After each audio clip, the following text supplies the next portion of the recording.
It finally happened. FNAF is dead! I'm just kidding, it's fine. Or is it?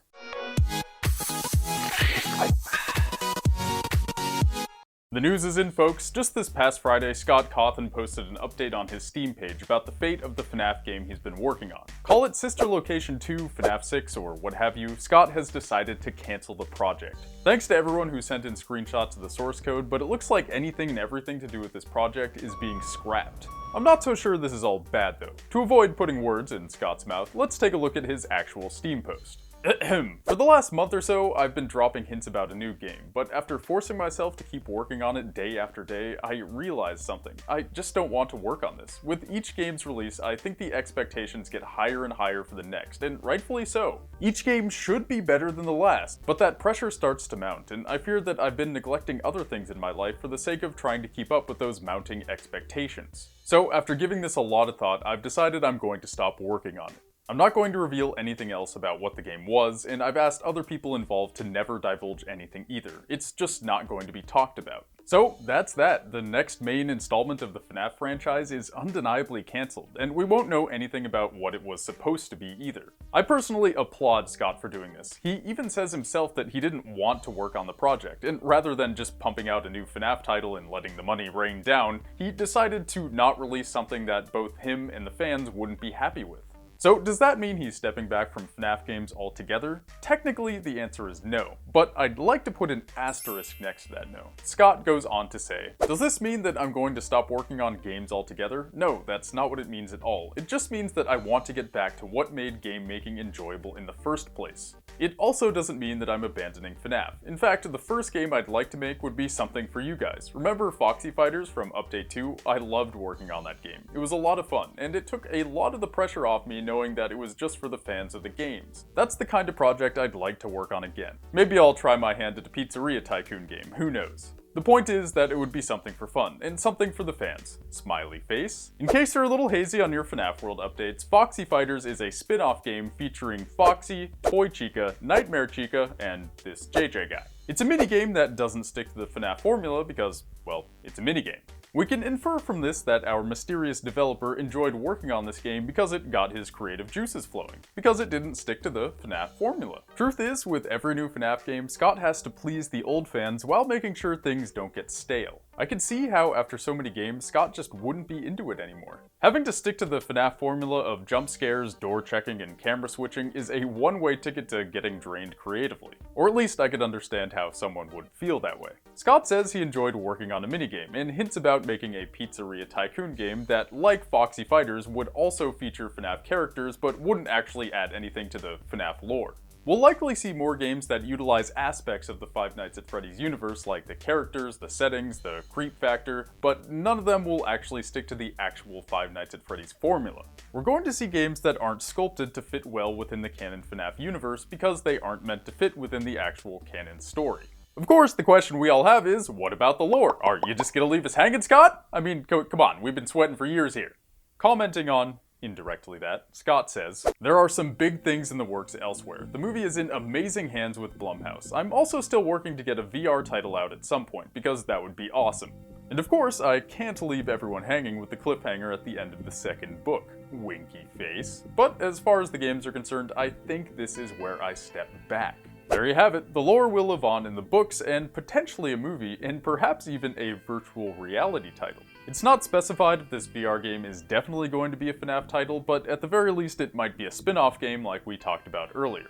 Just by using familiar characters, settings, and themes, there's going to be way more eyeballs on any game Scott makes than if he started with a totally new universe. At the end of the day, if the gameplay is solid and the fans like it, then, well, that's the dream, right? My only concern is how the video game lore is going to be tied up.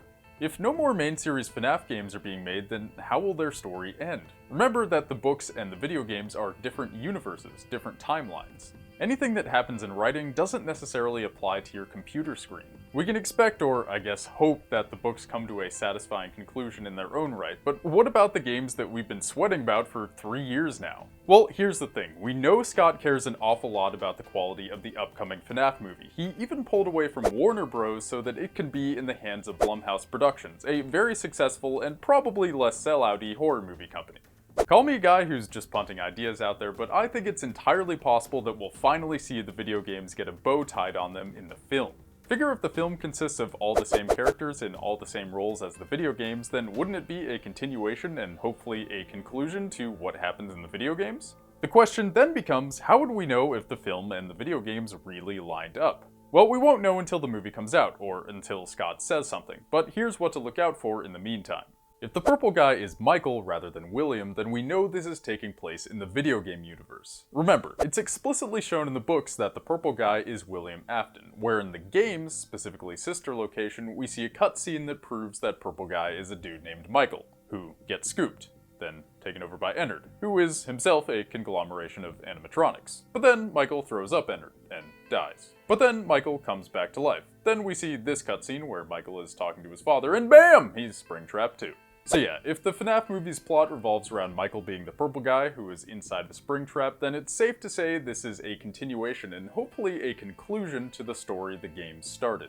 Personally, I think this would be fair to the fans who want to see who the killer is and who want to see how all the pieces fit together. As you'll recall, I believe a dude named Henry is the killer, the one who programmed the animatronics. But only because that's the case in the books, and because in the games he's mysterious and hardly mentioned. Henry is my top suspect, but as always, Scott hasn't given us enough information to know for sure. Again, the books and games are different timelines, so me using the books to speculate on the games is a Hail Mary on my part. Well, sort of, because we know from that sweet cutscene that whoever the killer is, whoever programmed the animatronics to kill children and stuff, that person is Purple Guy's father. We are also never told Henry's last name, not in the books or in the games. But then in FNAF 1, we see there exists a Mike Schmidt. Is this the same Michael who is the son of the killer and eventually becomes Springtrap? If so, that would make the killer's last name Schmidt. I think this is an interesting way of hinting at who the killer is. The mysterious, rarely talked about Henry Schmidt.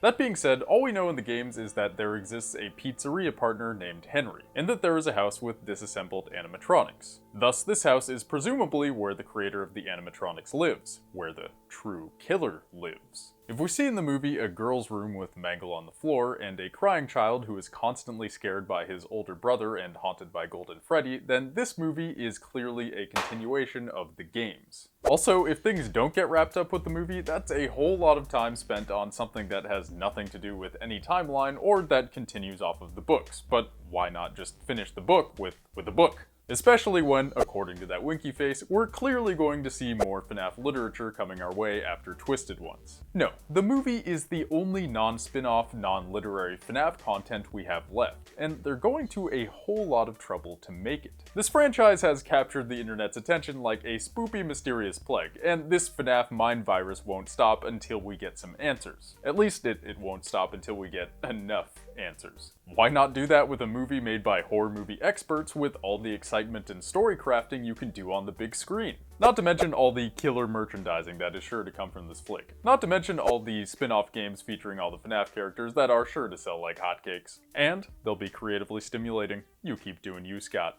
To wrap things up here, the man himself lastly said, "I hope you can respect and understand my decision. I want to spend more time with my family and get back to what made me enjoy making games in the first place. I'll give you all more updates when things happen. As always, I appreciate your support. Enjoy your time with your family, Scott. IRL stuff is important." And with that, I'll turn it to you guys. Do you think the FNAF movie will tie a bow on this madness, or do you think that it won't solve anything for anybody? Or maybe you think the VR game has some answers. I mean, I don't personally think so, but it's possible. And hey, if you think so, let me know down below. And if you think anything else, don't be afraid to tell me.